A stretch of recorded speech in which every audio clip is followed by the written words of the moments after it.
జమ్మూ కాశ్మీర్లోని పహల్గాంలో ఉగ్రకుట్రకు ప్రతీకారంగా భారత్ మంగళవారం రాత్రి 1:30 ప్రాంతంలో ఆపరేషన్ సింధూర్ చేపట్టింది. పాక్లోని ఉగ్రవాద స్థావరాల్ని బ్లాస్ట్ చేసింది. ఈ క్రమంలో పాక్ను భారత్ కోలుకోలేని దెబ్బ కొట్టింది. అయితే భారత్ పాక్కు క్లియర్గానే వార్నింగ్ ఇచ్చింది. పాక్ మాత్రం ఒకవైపు తమను కాపాడాలని దొంగ ఏడుపులు ఏడుస్తూనే మరోవైపు భారత్పై దాడులకు దిగింది. ఏకంగా భారత్లోని 15 ప్రాంతాలని టార్గెట్ చేసుకుని దాడులకు ప్రయత్నించింది. దీన్ని భారత ఆర్మీ గట్టిగానే తిప్పికొట్టింది. అంతేకాకుండా లాహోర్, కరాచీలో ఉన్న పాక్ డిఫెన్స్ సిస్టమ్ ను కూడా నాశనం చేసింది. ఈ క్రమంలో పాక్ మరింత రెచ్చిపోయి ఏకంగా జమ్మూలోని ఎయిర్ స్ట్రిప్ టార్గెట్ గా దాడిలోకి దిగింది. దీనికి ఇండియన్ ఆర్మీ గట్టిగానే కౌంటర్ ఇస్తుంది.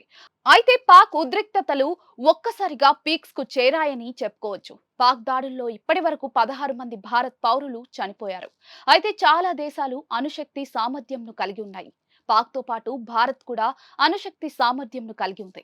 అణుబాంబు దాడి చాలా ప్రమాదకరమైంది. ఈ దాడి చేస్తే దాని ప్రభావంతో కొన్ని వేల మంది ప్రాణాలు కోల్పోతారు.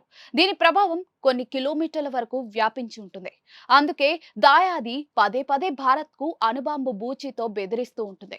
అణుబాంబు దాడిని రెండో వరల్డ్ వార్ లో జపాన్లోని హిరోషిమా, నాగసాకిపై అమెరికా అణుబాంబులు వేసిన విషయం మనందరికీ తెలిసిందే. ఈ బాంబు దాడి వలన నిమిషాల వ్యవధిలోనే వేలాది మంది చనిపోయారు. దీని నుంచి బయటకు వచ్చిన రేడియేషన్ ప్రభావంతో కొన్ని కిలోమీటర్ల పరిధిలో ఉన్న వారంతా కూడా విగత జీవుల్లా మారిపోయారు.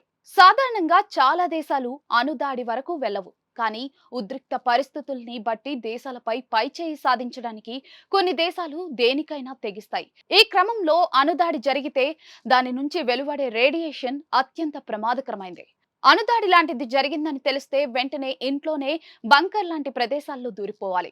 ఇంట్లో నుంచి అస్సలు బయటకు రావద్దు. శరీరంపై ఉన్న దుస్తుల్ని తీసివేసి భూమి లోపల ఎవరూ కూడా ముట్టుకుని ప్రదేశంలో పడేయాలి. ఆ తర్వాత ఇతర దుస్తులు ధరించాలి.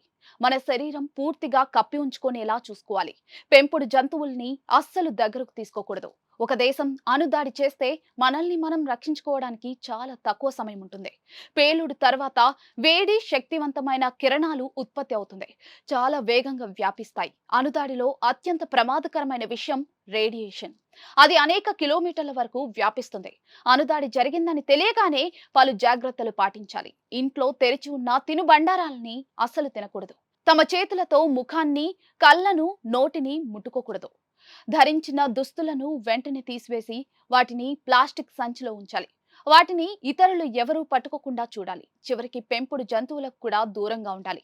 బట్టలపై రేడియేషన్ మిగిలి ఉండే అవకాశాలు ఎక్కువగా ఉంటాయి. శుభ్రంగా సబ్బుతో స్నానం చేయాలి. కళ్ళు, ముక్కు, చెవులను శుభ్రమైన బట్టతో మాత్రమే శుభ్రం చేసుకోవాలి. అదేవిధంగా సీసం, కాంక్రీట్, నీటితో నిండిన ట్యాంకులు ఈ ప్రమాదకర కిరణాలు మన శరీరంకు తాకకుండా కాపాడతాయి. అందుకే వీటిని మనకు అడ్డుగా పెట్టుకునేలా చూసుకోవాలి. నిరంతరం అప్రమత్తంగా ఉంటూ తదుపరి ఆదేశాలు వచ్చే వరకు కూడా అస్సలు బయటకు రాకూడదు.